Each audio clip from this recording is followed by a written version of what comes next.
Hello everyone. మేమైతే కూర్గ్కి బెంగళూరు నుంచి ఓ 2 days vacation కింద వెళ్ళాము. బెంగళూరు నుంచి 11:30 ఆ టైం కి స్టార్ట్ అవుతే అక్కడ మార్నింగ్ 4:35 కి రీచ్ అయ్యాం వయా బస్. ఒక 2 days ప్లాన్ లో ఉన్న ఏరియాస్ అన్ని ఎలా కవర్ చేయాలో నేను ఈ బ్లాగ్ లో చెప్పేస్తా, చూసేయండి చివరి దాకా. నేనైతే అక్కడికి వెళ్ళక ముందరే హోటల్ బుక్ చేసేసాను. మడికరి అనే ఏరియాలో బుక్ చేసుకోవడం బెస్ట్, ఎందుకంటే అది కొంచెం సిటీ ఏరియా అండ్ మన టూరిస్ట్ ప్లేసెస్ కూడా కొంచెం దగ్గరగా ఉంటది. జనరల్ గా చెక్ ఇన్ టైం అనేది 12 PM ఆర్ 2 PM ఉంటది, కాబట్టి ఎర్లీ చెక్ ఇన్ రిక్వెస్ట్ పెట్టుకోండి ఆన్లైన్ లో.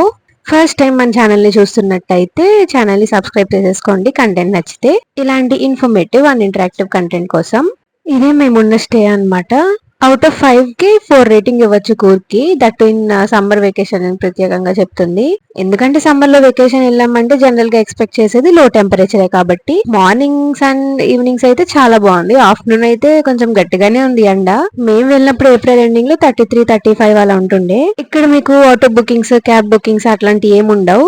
మీరు కూర్గ్ వచ్చారంటే ఓన్లీ 2 ways ఉంటాయి అన్ని ప్లేసెస్ ని కవర్ చేయడానికి. ఇదర్ టాక్సీస్ అలాంటివి బుక్ చేసుకోవడం, అంటే విత్ ప్యాకేజ్ వస్తాయి. అంటే మీరు ఉండే నెంబర్ ఆఫ్ డేస్ బట్టి. మేము 2 days ఉన్నాం కాబట్టి మేము ఒక కార్ మాట్లాడేసుకున్నాం, అది కూడా మేము ఉన్న హోటల్ ఓనర్స్ దే. ఇంకొక వే ఏంటంటే రెంటల్ బైక్స్ ఆర్ కార్స్ ని తీసుకొని మనమే మ్యాప్స్ పెట్టుకొని వెళ్ళడం. అది కపుల్స్ కి బెస్ట్ వే అని చెప్పొచ్చు. మేమైతే మా స్టే నుంచి 9 కి స్టార్ట్ అయ్యాం. బ్రేక్ఫాస్ట్ అవన్నీ కంప్లీట్ చేసేసుకొని 9:30 కి యాక్చువల్ సైట్ సీయింగ్ చూడడానికి ఇంకా స్టార్ట్ అయ్యాం. ప్లాంటేషన్ విజిట్ పర్ హెడ్ అయితే టికెట్ 200. మేము ఇక్కడికి 10 AM కి రీచ్ అయ్యాం. లోన మొత్తం టూర్, ఆ కాఫీ ఎలా ప్రాసెస్ అవుతుంది అండ్ కాఫీ పౌడర్ వచ్చేదాకా మనకి మొత్తం ఎక్స్ప్లెయిన్ చేస్తారు అక్కడ ఉండే స్టాఫ్ పీపుల్. అరౌండ్ 45 minutes పడుతుంది.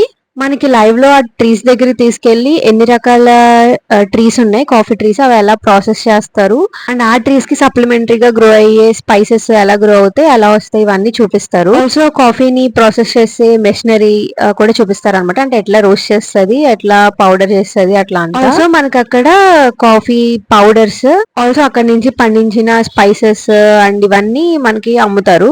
ఒరిజినల్ ప్రొడక్ట్స్ కాబట్టి కాస్ట్ అయితే కొంచెం ఎక్కువే ఉంటది. స్పైసెస్ అండ్ కాఫీ పౌడర్స్ తో పాటు face scrubs, face creams, perfumes ఇట్లాంటివి కూడా అమ్ముతారు అనమాట. అంటే అవి కూడా made with coffee derivatives. Next వచ్చేసి గ్లాస్ బ్రిడ్జ్. మేము దీనికి అరౌండ్ 11:15 రీచ్ అయ్యాం. ఇక్కడ కూడా పర్ హెడ్ 200 రూపీస్ టికెట్. బయట ఇట్లా మినీ స్టాల్స్ ఉంటాయి అండ్ దెన్ ఒక సెట్ ఆఫ్ పీపుల్ కి 6 minutes ఇస్తారు గ్లాస్ బ్రిడ్జ్ మీద ఉండి వ్యూ చూడడానికే గానీ ఫొటోస్ దిగడానికే గానీ. మనకి టోటల్ గా 6 minutes ఇస్తారు అనమాట. ఇదే వెయిటింగ్ లాబీ. స్లిప్పర్స్ ఇప్పేయాలి కిందనే. పైన అక్కడ గ్లాస్ బ్రిడ్జ్ మీద వాటర్ వేస్తారనమాట. చాలా కేర్ఫుల్ గా వెళ్ళాలి. బట్ ఫొటోస్ అవి దిగడానికి మటుకు బెస్ట్ ప్లేస్ అనమాట. చాలా బాగుంది వ్యూ అక్కడ నుంచి. మేము కూడా అక్కడ కొన్ని బ్యూటిఫుల్ పిక్స్ దిగేసి కొంచెం డ్రింక్ తాగేసి డిహైడ్రేట్ అయిపోయామని వెళ్ళిపోయాము. ఇంకా నెక్స్ట్ వచ్చేసి తలకావేరి. తలకావేరి అనేది టెంపుల్ అన్నమాట. ఇక్కడే కావేరి నది వెలిసింది, అంటే birth place of Kaveri river అన్నట్టు. మేము ఇక్కడికి రీచ్ అయ్యేసరికి 12:45 అయ్యింది ఫ్రమ్ గ్లాస్ బ్రిడ్జ్. అప్పటికే చాలా ఎండ వచ్చేసింది, చూసారు కదా. అసలు పైకి వెళ్ళేటప్పుడు అయితే కాలు మామూలుగా కాలేదు, బట్ వన్స్ టెంపుల్ కి వెళ్ళాక ఆ పెయిన్ అంతా మర్చిపోయి అంత బ్యూటిఫుల్ గా ఉంది టెంపుల్. ఇది ఆ కావేరీ రివర్. దగ్గరగా వెళ్ళి తీద్దామంటే పర్మిషన్ లేదంట వీడియో తీయడానికి. ఎండ వల్ల బయట స్టాల్స్ లో 2 cabs కొనేసుకున్నాం. నెక్స్ట్ వచ్చేసి భాగమండల టెంపుల్.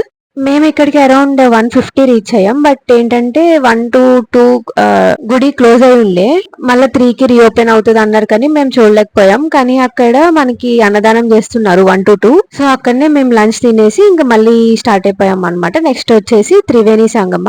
అంటే 3 rivers ఈ చోటనే కలుస్తాయి. ఇంకా సమ్మర్ కాబట్టి వాటర్ ఇంకా కొంచెం తక్కువ ఉన్నాయంట. వింటర్ రైనీ సీజన్ లో అయితే వాటర్ ఇంకా చాలా ఓవర్ఫ్లో అవుతాయి అంటిల్ పార్కింగ్ దాకా వెళ్ళిపోతాయంట. చెల్లి బాటిల్ ఖాళీ చేయడానికి చెట్లకి ఆ నీళ్ళు పోసేస్తుంది, ఎందుకంటే ఇక్కడ ఆ 3 కలుస్తాయి కదా. ఆ వాటర్ ని తీసుకొని మనం బాత్ చేసినప్పుడు అందులో వేసుకొని కొంచెం ఫ్రెష్ అయితే చాలా మంచిదంట. వాటర్ అయితే పట్టాక చూస్తే చాలా ప్యూర్ ఉన్నాయి. నెక్స్ట్ వచ్చేసి అబ్బీ ఫాల్స్. ఇక్కడ పర్ పర్సన్ 10 రూపీస్ టికెట్. కొంచెం లోనికి నడవాలి, అక్కడ వాటర్ ఫాల్స్ ఉంటాయి. సమ్మర్ కాబట్టి ఇంకా ఫ్లో కొంచెం తక్కువ ఉండే అనమాట. కానీ అసలు చాలా బ్యూటిఫుల్ గా ఉంది ప్లేస్. చాలా మెట్లు ఉన్నాయి దిగడానికి. దిగినప్పుడు ఏం తెలీదు, మళ్ళీ వెనక్కి వచ్చినప్పుడు అయితే ఎప్పుడు బయటకు వెళ్తాం రా బాబా అనుకున్నాం. అక్కడ ఫోటోగ్రాఫర్ ఉంటారు, మేము కూడా కొన్ని పిక్స్ తీపించుకున్నాం ఇక్కడ లొకేషన్ దగ్గర. నెక్స్ట్ వచ్చేసి రాజా స్టామ్. ఇది ఈవినింగ్ 5:30 వరకు ఓపెన్ అయి ఉంటది. ఇది garden kind of thing and దీని ఎంట్రీ ప్రైస్ వచ్చేసి పర్ హెడ్ 20 or 25 రూపీస్ పడింది. కొంచెం అప్పుడే వెదర్ చల్లబడింది కాబట్టి కొంచెం సేపు ఇక్కడ చిల్ అయ్యి వెళ్ళిపోయాం అనమాట. నెక్స్ట్ వచ్చేసి ఓంకారేశ్వర టెంపుల్. దీనికి మేము అరౌండ్ 6:10-6:15 PM కి రీచ్ అయ్యాం. ఇదైతే చాలా పెద్ద టెంపుల్. మధ్యలో రివర్ ఉండి మంచి వ్యూ ఉండింది. అక్కడ మనకి స్లిప్పర్స్ పెట్టుకోవడానికి ఒక కౌంటర్ ఉంటది అనమాట. మనకి ఒక బాస్కెట్ ఇస్తారు. దానికంటే ఒక స్పెసిఫిక్ టోకెన్ ఉంటది. అది మన నెంబర్ గుర్తుపెట్టుకొని మళ్ళీ రిటర్న్ వచ్చినప్పుడు ఆ నెంబర్ చెప్తే మన స్లిప్పర్స్ మనకి ఇచ్చేస్తారు. అక్కడ లీవ్ చేసేసి లోపలికి వెళ్ళి దర్శనం చేసుకోవచ్చు. And this is our last place for first day.